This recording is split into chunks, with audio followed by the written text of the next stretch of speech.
Votre Excellence, bienvenue à Sputnik Afrique et merci beaucoup d'avoir accepté notre invitation. C'est une grande honneur pour notre agence.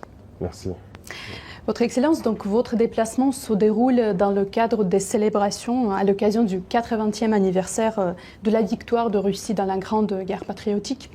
Hier, vous avez donc assisté au défilé sur la place Rouge. Que retenez-vous de cette expérience? Quelle était l'ampleur des célébrations, à votre avis? Peut-être quels équipements vous ont le plus impressionné? D'accord, merci beaucoup.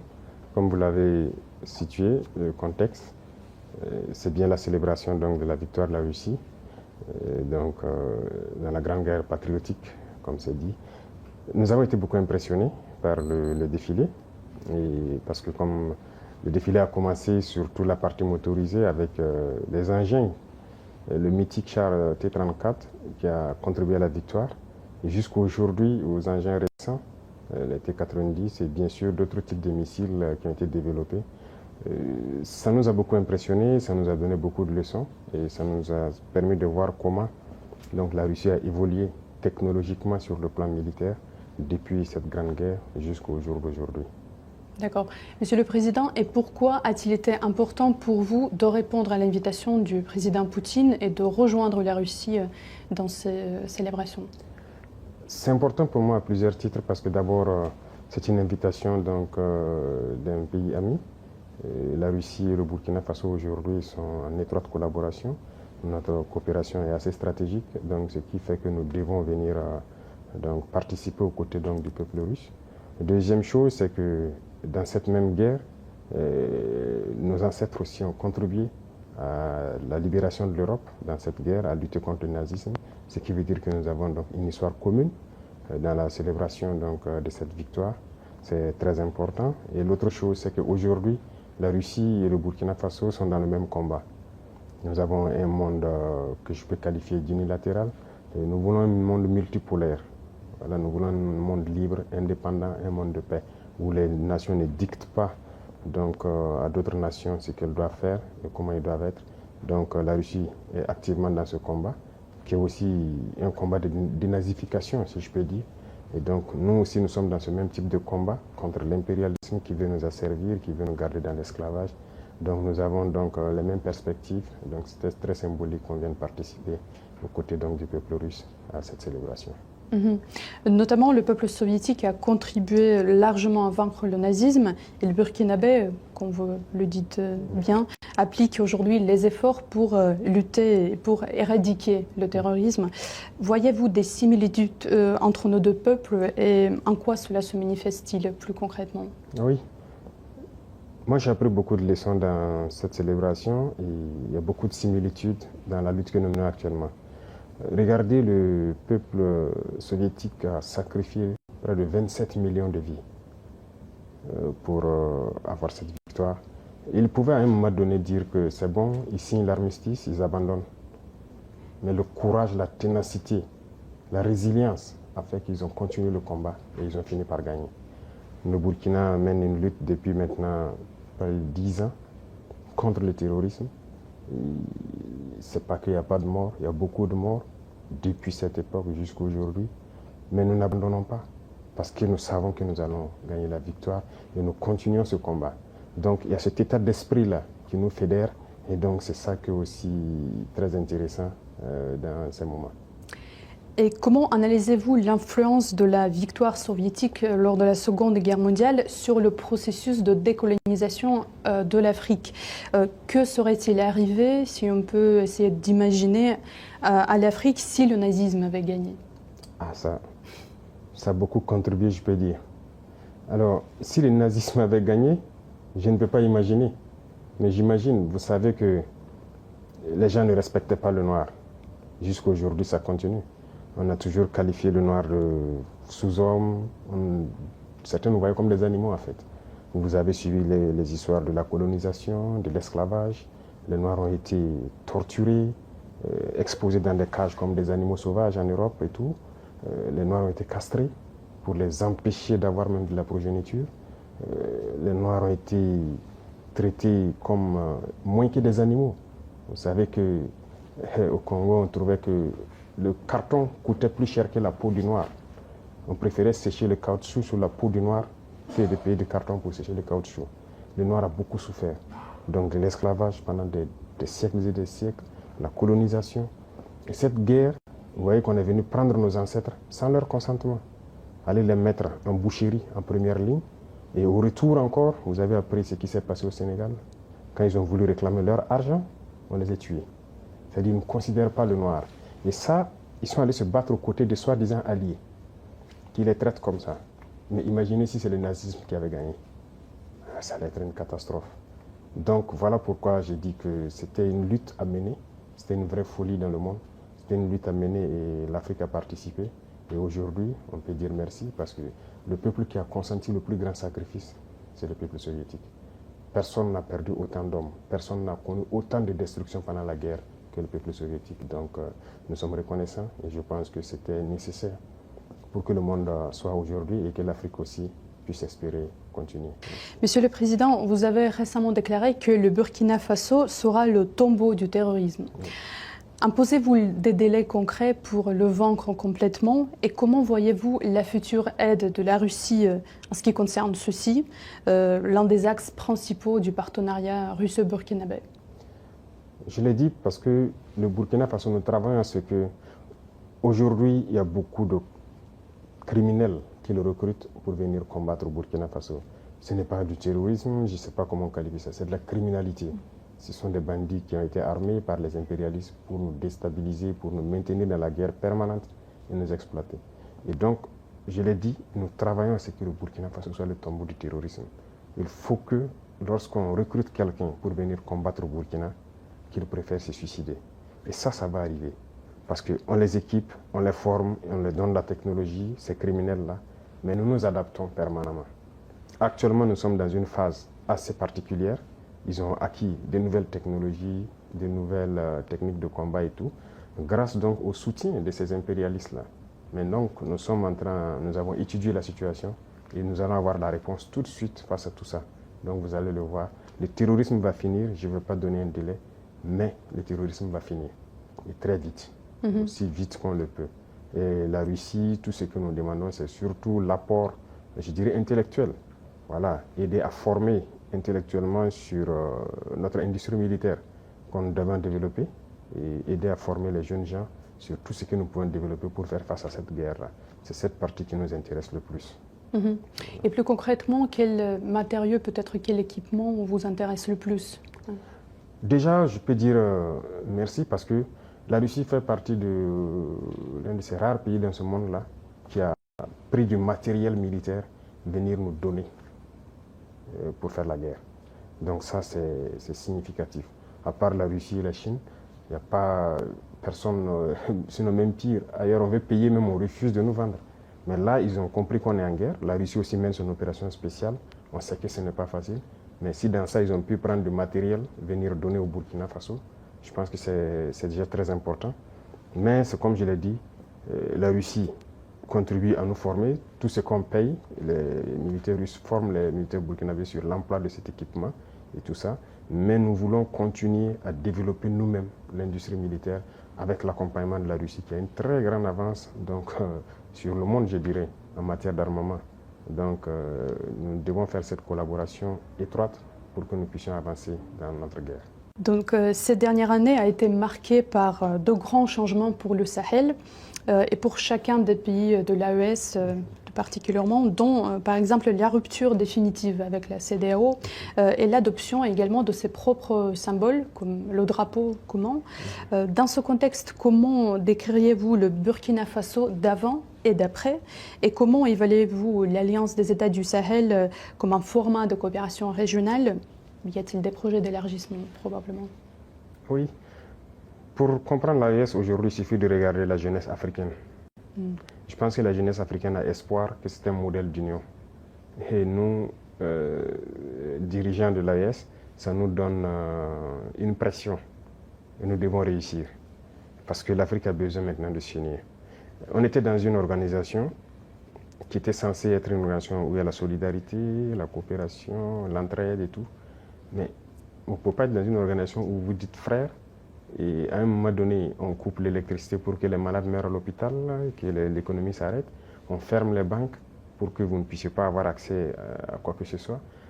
Vos transferts pour acheter le minimum vital, les médicaments et tout, on a empêché ça à certains peuples sahéliens.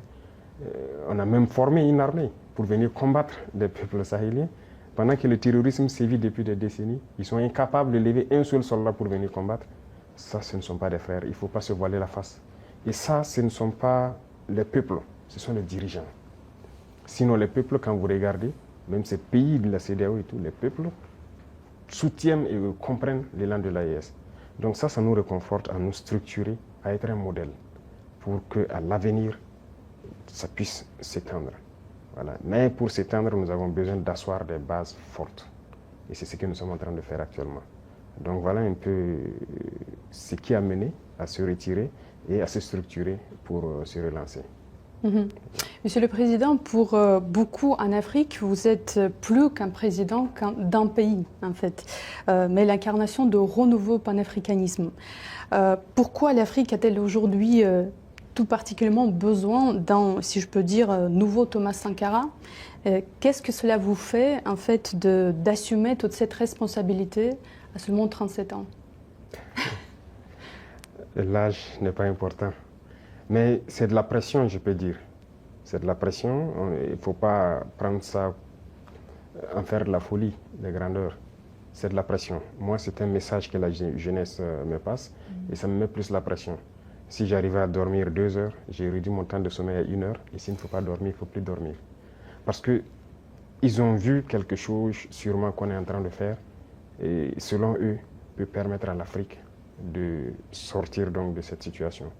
Et nous, ça nous encourage, ça nous remotive à continuer le combat. Et c'est pourquoi j'ai dit que c'est une pression, c'est une très lourde responsabilité. Et je peux promettre que tout ce qu'on peut faire, c'est de ne pas trahir, c'est de continuer dans notre ligne de combat panafricain, espérer que ça puisse donc prendre donc toute la jeunesse africaine et que le panafricanisme que nous souhaitons tant puisse être une réalité. Parce que l'Afrique a beaucoup souffert. Il est temps qu'on puisse finir, travailler, se développer. Autant les Africains partent ailleurs, voient le mode de vie et tout ce qu'il y a. En Afrique, c'est possible. C'est possible. Donc c'est notre mission et nous allons l'assumer. Monsieur le Président, de plus en plus de pays africains revendiquent la souveraineté et exigent le retrait des troupes occidentales de leur sol. Récemment, par exemple, le Tchad, le Sénégal, la Côte d'Ivoire ont formulé des demandes similaires. À votre avis, où l'Occident s'est-il trompé dans ses relations avec le continent africain? Bon, ce que je connais, c'est notre situation. Nous étions en guerre, nous avons vécu avec les troupes occidentales et tout. Nous avons vu et nous avons décidé de nous séparer de ces troupes-là parce que ça ne cadre pas avec la lutte. Au contraire, ça amplifie le phénomène. Les autres pays qui sont séparés, je ne peux pas me prononcer parce qu'ils se sont prononcés pour se séparer. Mais après, le président Macron a dit que c'est lui qui les a dit de trouver la formule et tout ça. Moi, je ne peux pas rentrer dans ce débat. Seuls eux, ils connaissent la vérité. Mais une chose est sûre, on ne peut pas parler de souveraineté et avoir une armée d'un autre pays sur notre sol qui nous dicte ce qu'il faut faire. L'économie, l'éducation, tout le développement d'un pays est basé sur l'armée. Donc chaque pays devrait développer son armée, être souverain et indépendant. Et donc c'est ce que nous sommes en train de faire. Quand je prends le cas du Burkina, ces armées ont été présentes et ça a contribué à tuer l'armée burkinabé. On ne recrutait plus. C'est eux qui disent quel volume il faut recruter. Il n'y avait plus d'armement, d'équipement et tout. Même les années 85 sous Sankara, on était mieux équipés que 10-20 ans après. Et finalement, le terrorisme est rentré. Quand le terrorisme est arrivé, on n'avait pas d'armée. C'est dans la guerre que nous sommes en train de créer une armée. Donc c'est normal que ça prenne un peu de temps, on souffre, mais il faut créer une armée. Et sortir de cette guerre, on doit sortir grandi. C'est ce que je dis. Quand je regarde les statistiques de l'armée soviétique, le nombre d'hommes qu'ils ont perdus, mais au sortir de la guerre, ils sont sortis très grands. Et aujourd'hui, aucune armée n'a l'équipement que l'armée russe a. Donc nous aussi, nous devons apprendre de notre guerre. Au sortir de la guerre, on doit être très fort. La souveraineté commence par l'armée. Une fois que vous avez une armée forte, tous les autres volets peuvent facilement se développer. Voilà ce que je peux dire, ce qui a poussé le Burkina en tout cas à se séparer de ces armes-là. D'accord. Un autre sujet qui persiste en fait important, c'est le dossier ukrainien. La Russie se déclare prête à négocier sans conditions préalables, tandis que l'Ukraine pose constamment des contraintes. De plus, Kiev soutient les terroristes au Sahel. Qui ne veut pas la paix pour nos deux pays, à votre avis? Je pense que bien avant maintenant, il y a le président turc Erdogan qui avait réussi à créer un cadre de dialogue. Et je pense que les deux présidents se sont rencontrés en son temps. Ce n'était qu'au début de l'opération. Et nous tous, nous avons espéré que ça aboutisse et que voilà, les armes se taisent et que chacun revienne à de bons sentiments. Mais ce sont les Occidentaux qui sont venus dire au président ukrainien de ne pas accepter. On a suivi ça et finalement, ça donne quoi? Mais moi, je pense que tout ça rentre dans le cadre de la manipulation. Et je pense qu'ils se sont fait manipuler. Sinon, les peuples ukrainiens et russes, c'était l'Union soviétique. Ils sont des frères. Comment se fait-il qu'on a pu cultiver la haine, la russophobie au sein de cette population? La guerre n'a pas commencé en 2022. C'est en 2014 que ça a commencé. C'est cette réalité aussi que beaucoup de gens peut-être ne connaissent pas, ou bien qu'on refuse de dire. C'est en 2014 que la guerre a commencé. Et aujourd'hui, on est surpris de voir que les gens rejettent peut-être la balle sur la Russie et tout ça. Quand on bombardait les civils russophones en 2014, qui parlaient? Il y a des images qui sont toujours là. On a enfermé des gens dans des maisons, les brûlés. Il y a des images qui sont là. Mais il fallait agir pendant tout ce temps. Ils ont été manipulés. Et aujourd'hui, la réalité est là. Vous voyez, toute l'aide qu'on donnait, ce n'est pas une aide. On a dit de donner les minéraux. En réalité, l'Ukraine n'appartient plus aux Ukrainiens. On les a manipulés et ils sortent perdants. Tous les secteurs seront gérés par ceux qui les ont conduits dans cette guerre. Et c'était espérer affaiblir la Russie, mais la Russie sort encore plus grande de cette guerre. Donc moi, je pense qu'ils doivent comprendre cela et revenir à la raison pour avoir des négociations et aboutir à la paix. Parce qu'ils ont déclaré qu'ils soutiennent les terroristes. Vous avez tous suivi ça. Et on le constate sur le terrain également, qu'ils soutiennent effectivement les terroristes. Ce n'est pas une bonne guerre. Je pense qu'ils se trompent éperdument. Ils doivent revenir à la raison. De toute façon, ils peuvent les soutenir, nous les combattrons et nous gagnerons. Donc, s'ils n'ont pas compris jusqu'aujourd'hui que toute cette manœuvre, c'était pour les effondrer et s'accaparer de leurs minéraux critiques, ils peuvent continuer la guerre. Donc voilà ce que moi je peux dire sur la situation. Chaque peuple doit comprendre qu'il faut éviter de se faire manipuler et rentrer dans une situation très compliquée. Voilà un peu ce que je peux dire. Ensuite, au propos du commandant de l'Africom devant le Sénat américain, votre gouvernement a donc réagi avec fermeté, dénonçant des accusations infondées sur les choix souverains du Burkina Faso. Que répondez-vous à ceux, notamment à Washington, qui continuent de remettre en cause la légitimité de vos partenariats actuels, notamment avec la Russie? Et comment entendez-vous défendre l'image du Burkina Faso sur la scène internationale face à ce type de discours? De toute façon, on est libre de lier les relations avec qui on veut. C'est ça l'indépendance. Donc sur ce volet, ils peuvent continuer à penser ce qu'ils veulent. Nous irons où nous voulons. Voilà, pour peu que ce partenariat puisse être en tout cas mutuellement bénéfique pour chacune des parties. Quant à ces propos, vous l'avez dit, on a protesté à travers le ministère des Affaires étrangères, c'est une chose. Mais je ne sais pas ce qui s'est passé avec ce général. Il y a un souci quand même. Et je souhaite peut-être qu'il fasse son mea culpa. Si on l'a envoyé, qu'il comprenne que ce n'est pas la bonne mission. Si on l'a trompé, qu'il le dise publiquement, ou sinon devant le Sénat qu'il s'est trompé. Ou aussi si c'est une mauvaise intention, eh bien, nous allons l'affronter comme il le faut. Parce que tout ce qu'il a dit, c'est du mensonge. Et c'est très vilain de voir un adulte mentir, de voir un adulte officier général d'une grande armée mentir. C'est très grave. D'abord, il a parlé de l'or du Burkina qui sert à ce que nous on utilise pour se protéger et tout. D'abord, c'est l'or du Burkina, ce n'est pas son or. Ça, c'est la première des choses. En quoi ça le regarde? Ça ne le regarde en rien. C'est le Burkina, c'est l'or du Burkina, ça ne le regarde pas. Deuxième chose, il ment. Parce que le Burkina n'a jamais eu de réserve d'or jusqu'à ce que nous on arrive. C'est nous qui avons commencé à réserver l'or au trésor du Burkina Faso. Sinon, il n'y avait pas un seul gramme de réserve d'or au Burkina. Ça veut dire que c'est un menteur encore. Et l'autre chose, quand il dit qu'on utilise pour se protéger et tout, on est libre. Si le peuple a décidé qu'on le gouverne, nous avons le devoir de nous protéger.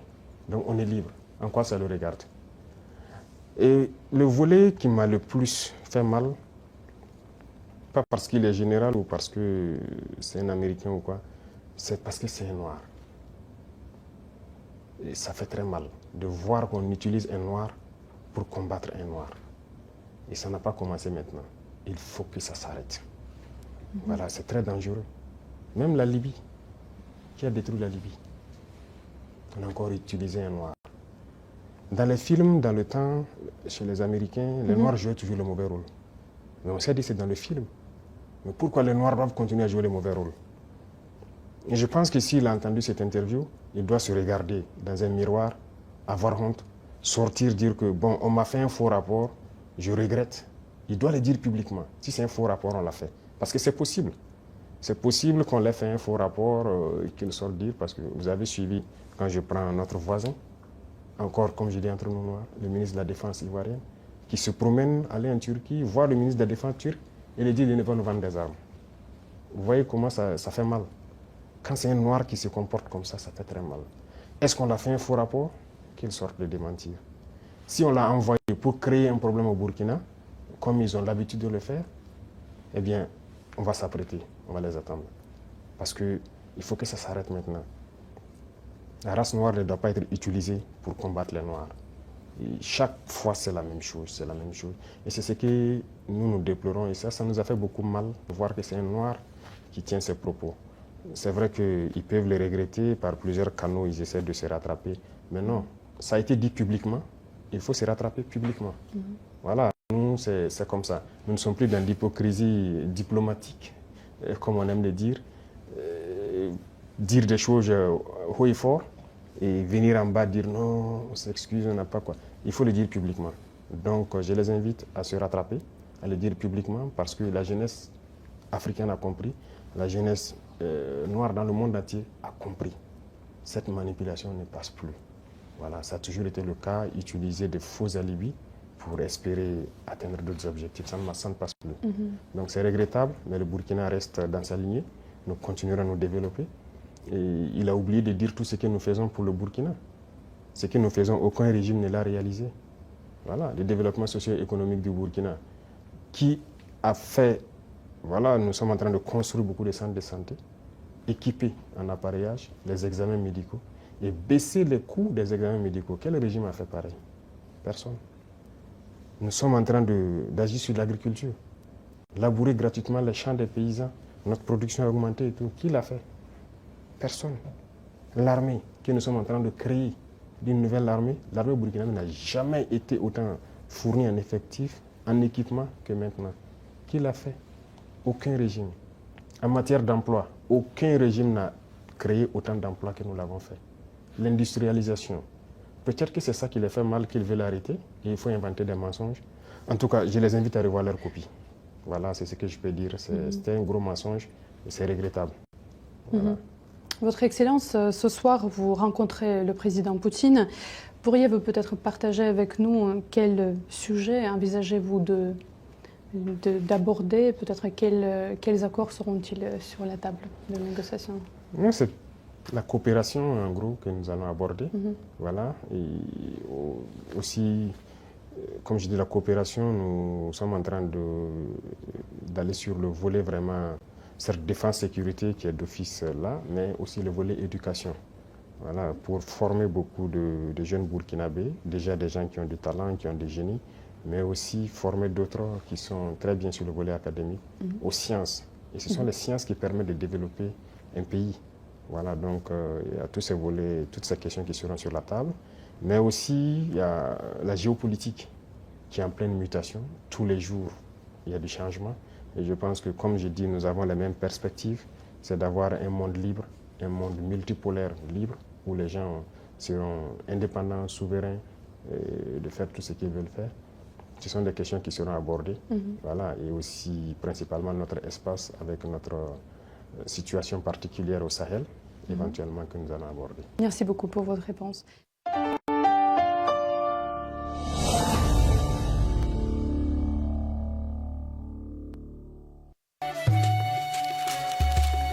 Qui que vous soyez,